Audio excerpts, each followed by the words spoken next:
Welcome to another video. In this video, I'll be taking you through the entire rehab process after an Achilles rupture. It's going to be quite similar regardless if you've had surgery or not.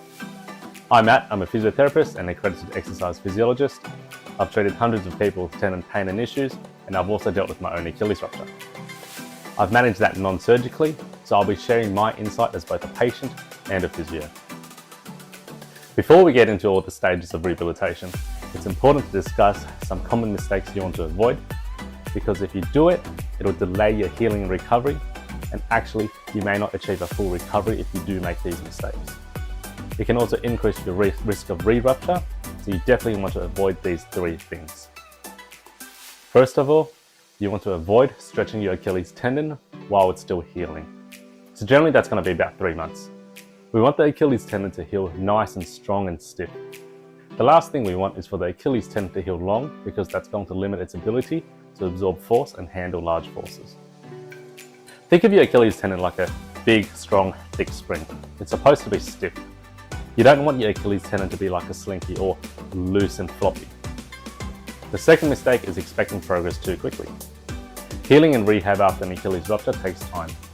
If you're playing a sport that involves a lot of jumping, sprinting, change of direction, like basketball, expect it to take at least 12 months before you're playing at your full capacity.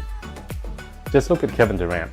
He took 2 years and 2 seasons off before he felt ready to play, and he's got some of the world's best physios and doctors helping him along the way. The last mistake is having no criteria to return to sport or returning to running.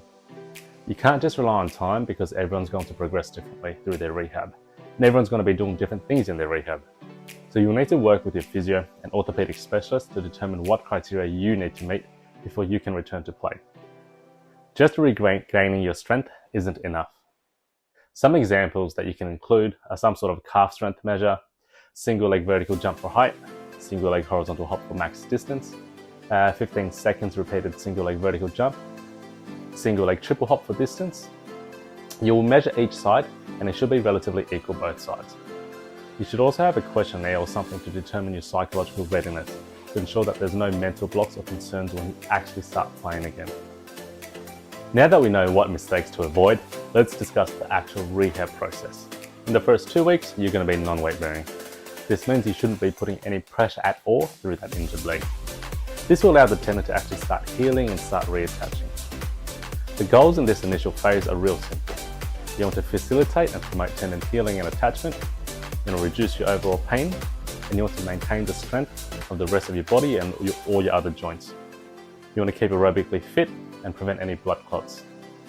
To promote healing of the tendon, all you have to do is be non-weight bearing and keep your ankle in a plantar flex position, so it's pointing your toes down.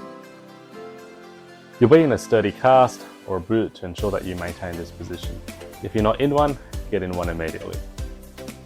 Your pain management will consist of just elevating your leg and some simple pain medication if you need to. Usually there isn't too much pain after an Achilles rupture, because it's no longer connected.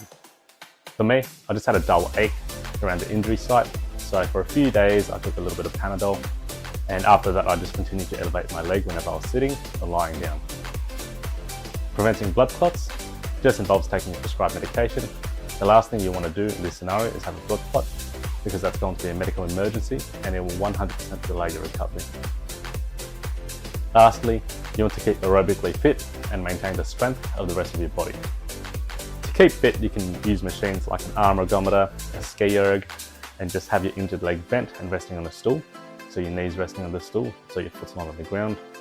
You also want to keep the hip and the knee on the injured side strong, so you can perform exercises that isolate the different muscles and those different joints. So you can do exercises such as straight leg raises, side lying leg raises, prone leg raises, leg extensions, and leg curls. This is what I did when I injured my left Achilles, and I was still able to train. So after 3 days off, I continued to train about 6 days a week. On the uninjured side and your upper body, you should continue to train your strength as normal. Obviously, you're not going to be doing a lot of jumping, but you should train at a high intensity to maintain and improve your strength. If you went strength training before your rupture, you should start now. It's going to allow a smoother and faster recovery and return to sport, because you only need to focus on improving one body part instead of trying to recondition the whole body and do your rehab. Keeping aerobically fit and maintaining the strength and health of the rest of your body will continue throughout all the phases of rehabilitation.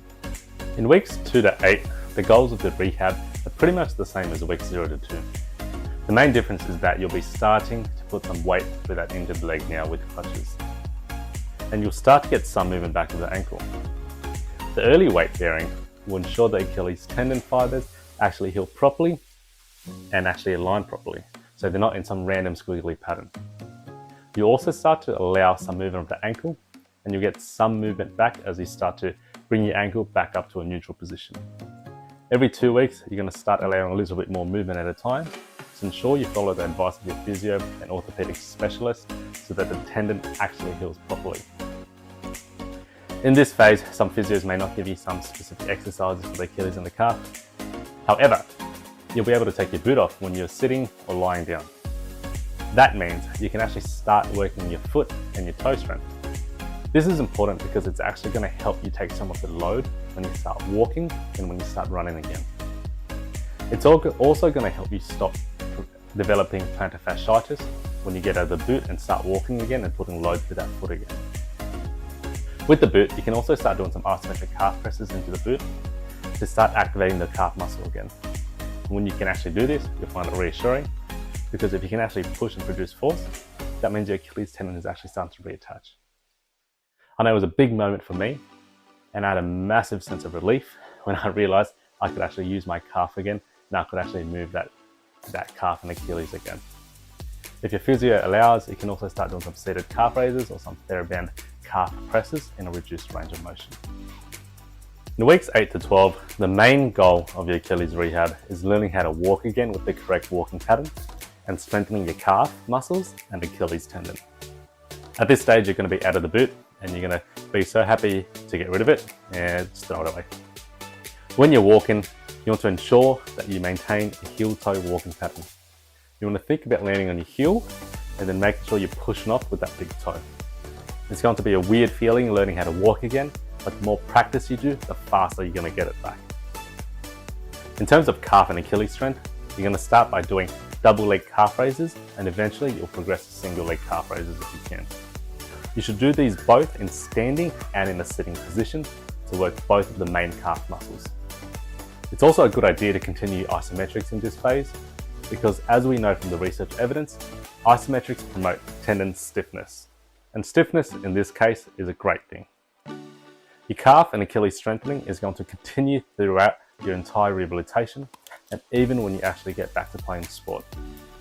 Regular calf strengthening is the bare minimum you need to do to prevent a re-rupture when you get back to playing your sport.